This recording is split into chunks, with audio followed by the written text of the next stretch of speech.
예, 이 표현 또 나왔습니다. 윤석열 대통령을 대선 기간에 도왔다가 헤어진 김종인 전 비대위원장이 오랜만에 별의 순간을 언급했습니다. 바로 한동훈 장관입니다. 인간이 살아가는 과정에 별의 순간은 한 번밖에 안 와요. 별의 순간이 지금 보일 거예요, 아마. 2011년도에 안철수 씨의 별의 순간이 그때 떴어요. 그때 그 순간을 놓쳐버린 거죠. 한동훈 법무장관이 앞으로 그 법무장관 직책을 수행하면서 어떻게 국민의 눈에 비치느냐에 따라서 본인도 별의 순간을 잡을 수도 있다고 봐요. 그런데 그러기 위해서는 지나치게 검사 생활에 젖었던 거를 너무 이렇게 강조를 하질 않아야 돼요.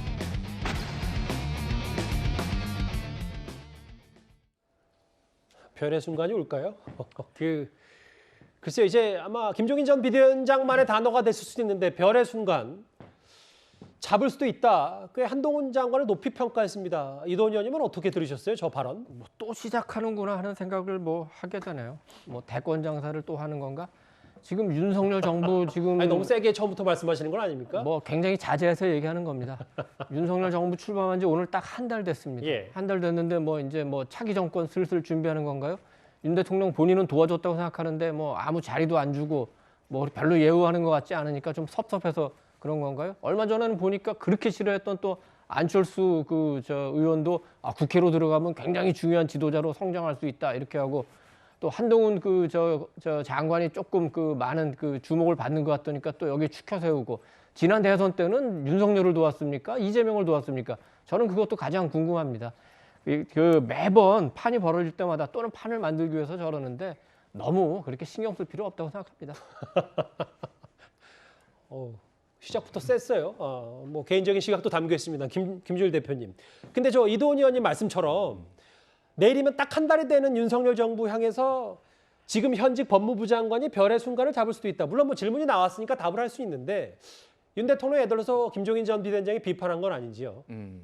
아무래도 조금 불편한 감정이 남아는 있을 것 같아요. 예를 들면은 이제 윤석열, 김종인 두 분이 결별하는 게 굉장히 아름답지는 않았잖아요. 예. 총괄선대위원장 해임한다 그러니까 나는 누가 해임하고 그런 게 아니라 내 발로 걸어 나간다 이렇게 하고 나가고 그 이후에 좀 관계가 썩 이제 좋지는 않은데 예. 근데 윤석열 정부를 흔들기 위해서 했다 이거는 조금 그러니까 질문자가 있으니까 그냥 답변을 한 거지 그런 거는 좀 약간 그런 세간의 관측은 좀 억측인 것 같고요. 제가 보기에는 이렇습니다. 그러니까 김종인 위원장이 정치인을 바라보는 시각은 직업으로 호구지책으로의 정치인이 돼서는 안 된다. 그러니까 안 된다고 할 때 싫은 얘기를 해야 될 때는 단호하게 해야 되고 그런 정치인들이 크게 된다라는 얘기를 이를테면 국회의원들한테도 하고 평소에 이런 민주당 의원들한테도 그런 얘기하고 그랬단 말이에요. 그러니까 그런 거의 연장선상으로 소위 말해서 한동훈 장관이 이제 소통령이다 이런 호칭도 있지만은 너무 이제 예스맨으로 이 정권에 있으면은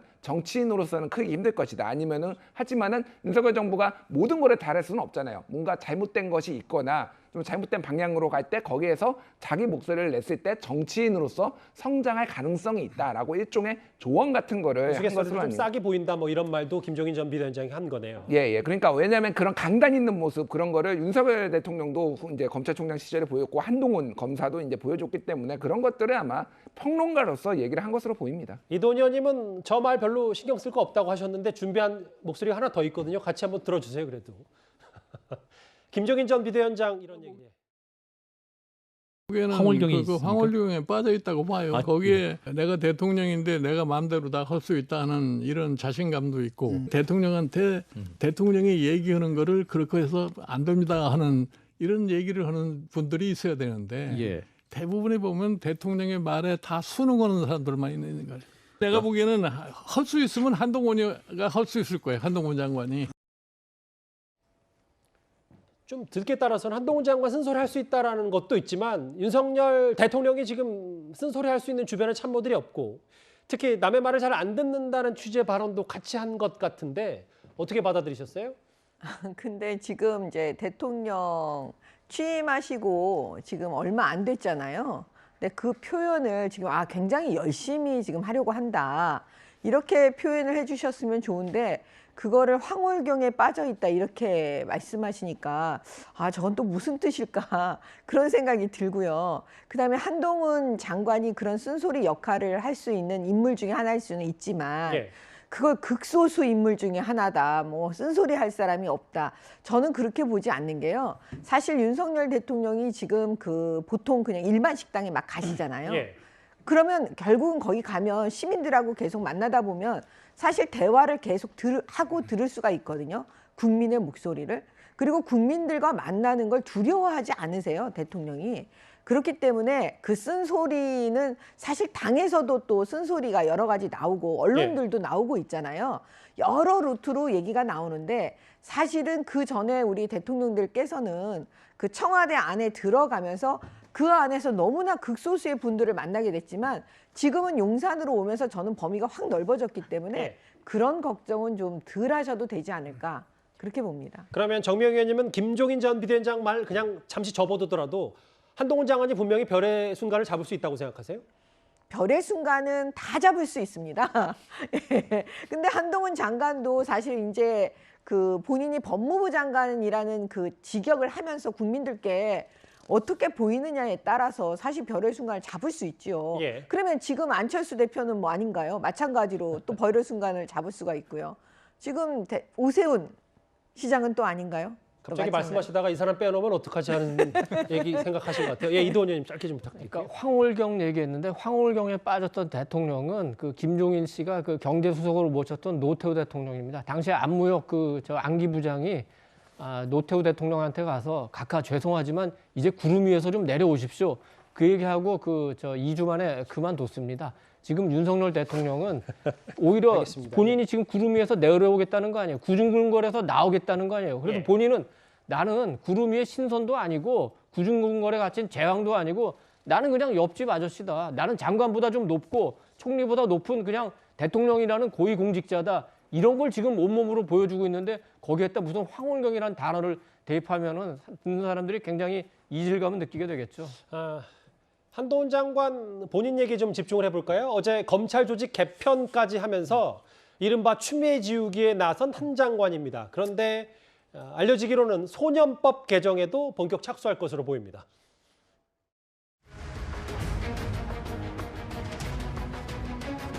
촉법소년 연령 조정 문제는 국민적으로 많은 관심이 있었던 사안이죠. 흉포화되고 있는 소년 범죄로부터 국민을 보호하겠다는 취지입니다. 실제로 입법화가 되더라도 흉포 범죄 위주로 형사처벌이 이루어지게 될 것이고요. 다른 대부분의 범죄에 대해서는 지금처럼 똑같이 처리될 것이기 때문에 범죄자가 양산된다든가 그런 우려는 없습니다. 그러니까 어릴 때의 실수로 인해서 전과자가 양산되게 될 것이다 라는 우려는 그런 우려가 없도록 저희가 정교하게 잘 준비하겠습니다. 구체적인 연령 기준 정해놓으신 게 있을까요? 면밀하게 잘 검토해 보겠습니다. 사회적 여러 공방도 있었죠. 촉법소년 만 10세 이상부터 14세 미만 범법행위를 하더라도 형벌이 아닌 보호처벌을 받는 거. 크게 한번 보면 이 촉법소년 연령도 윤 대통령 공약에 발맞추는 거지만 뭔가 전 정부에서 있었던 일들을 좀 다시 축소하거나 확대하는 것들이 한 장관이 취임 한 달도 안 됐는데 꽤 빠른 속도로 진행이 되고 있더라고요. 근데 이 부분은 촉법소년 연령 하향 문제는 굉장히 오랫동안 지금 논의가 되고 있던 문제입니다. 과거 이제 이것을 14세 미만으로 이렇게 정했던 그 시기의 14세와 지금의 14세는 엄청나게 달라졌죠. 예. 그래서 14세면 지금 이제 우리 흔히 얘기하는 중2 아닙니까? 엄청난 지금 그 사회적 그 갈등을 겪고 있는 게 바로 중2병이라고 좀 얘기하지 않습니까? 심지어는 14세 미만 이런 아이들은 그런다는 거예요. 범죄를 저지르면서도 나는 촉법소년이라 교도소 안 가. 이렇게 아주 얘기하면서 범죄를 저지른다는 것이거든요.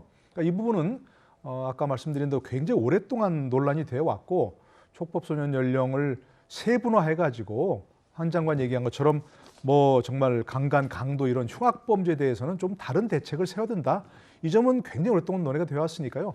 빨리 결론을 내릴 때가 됐다고 생각합니다. 예. 그러니까 저는 법무부에서 사실은 수사 문제가 아니고 어허. 이런 법무 정책적인 문제가 중요한 부분이거든요. 한동훈 장관의 예. 이런 행보는 긍정적으로 법적 물론입니다. 뭐 예. 전문가시니까 뭐 예. 긍정적으로 평가를 하시는군요. 그러니까 이건 법무부는 수사 부서가 아니고 예. 정책 부서니까 이 부분에서 빨리 결론을 내려서 사회적 논의만 하지 말고 빨리 어떤 대책을 내놓아야 된다 이렇게 생각합니다. 그런데 한동훈 장관을 비롯해서 검찰 출신 인사들이 정부 요직을 차지하고 있다는 비판이 여전히 많이 나오고 있습니다. 오늘 뜻을 굽히지 않은 윤 대통령 목소리와 야당 반발을 저희가 한번 이어서 준비를 했습니다. 글쎄 뭐 필요하면 또 해이죠. 근데 무슨 뭐 권영세, 원희룡, 박민식 같이 벌써 검사 그만둔 지 20년이 다 되고 국회의원 3선, 4선하고 도지사까지 하신 분을 무슨 검사 출신이라고 얘기하는 거는 좀 어폐가 있지 않습니까? 다 법률가들이 가야 되는 그런 자리들, 과거 정권에서도 다 그 전례에 따라 법률가들이 갈 만한 자리들에 대해서만 배치를 했고 필요하면은 해이죠.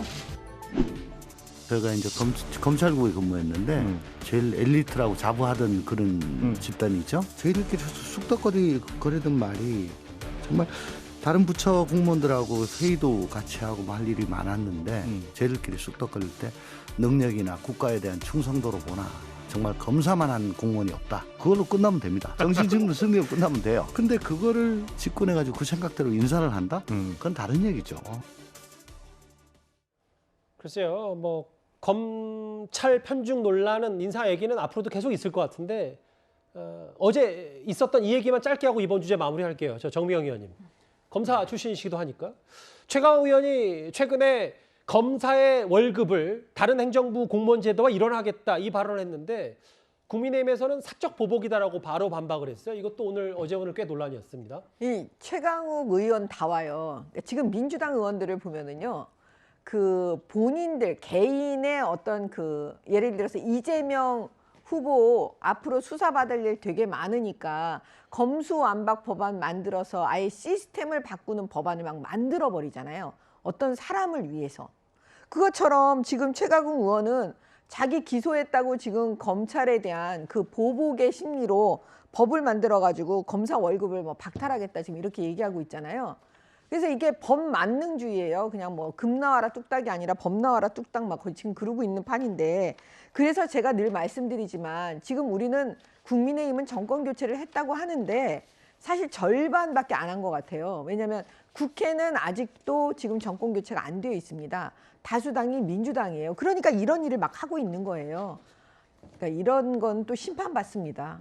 총선에서 저는 반드시 심판받아서 지금 그 국민의힘이 저는 다수당이 될 거라고 봐요.